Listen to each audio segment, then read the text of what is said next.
अस्सलाम वालेकुम व्यूअर्स। मरी में जान बात होने वाली है। सही नवीद इकबाल का आखिरी पैगाम ये था कि ट्रेन भेजे। 18 घंटे वो इंतज़ार करते रहे। आज हम मरी में देख रहे हैं टोर्नमेंट हो रही है, बड़ा काम हो रहा है, फ़ौज चली गई, रेंजर चली गई। ये सरकारी मुलाजम जो कि था भी ट्रैफिक पुलिस में, बल्कि इस्लामाबाद पुलिस में, उसका आखिरी पैगाम ज़रा आप ये सुने। और ये बैकग्राउंड में आप वीडियो भी देखेंगे किस तरह वो और उसकी पूरी फैमिली जो है इस दुनिया से चली गई, इस इंतज़ार में कि ट्रेन आएगी। तो आम इंसान का क्या हाल होता है, बस यही है दौर। थोड़ी देर बाद फिर जरा करी ने मेहरबानी करी है तो उस आखी में क्रेन भेजी ने कि कोई नहीं, और उनको कहीं 18 घंटे हो गए तकरीबन सानू इंतजार करते हैं, बल्कि 20 हो गए ने ते मजीद कितने घंटे और इंतजार करना पैसी।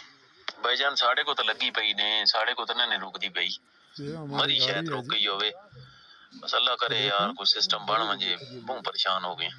सो ऐसा ही नवीद इकबाल ये आपने सुनी होगी ये टेप। और ये ये जनाब देखें गवर्नमेंट के ही इस मुलाजम गाड़ी ने में इतला पूरी दी। फैमिली डेथ 18 हो गई घंटे है। 20 घंटे या चलें 2 4 6 घंटे भी हो तो इस्लामाबाद से मरी कितने फासले पर है। क्या इंसाफ है हमारे मुल्क में? कोई इंसाफ नहीं है।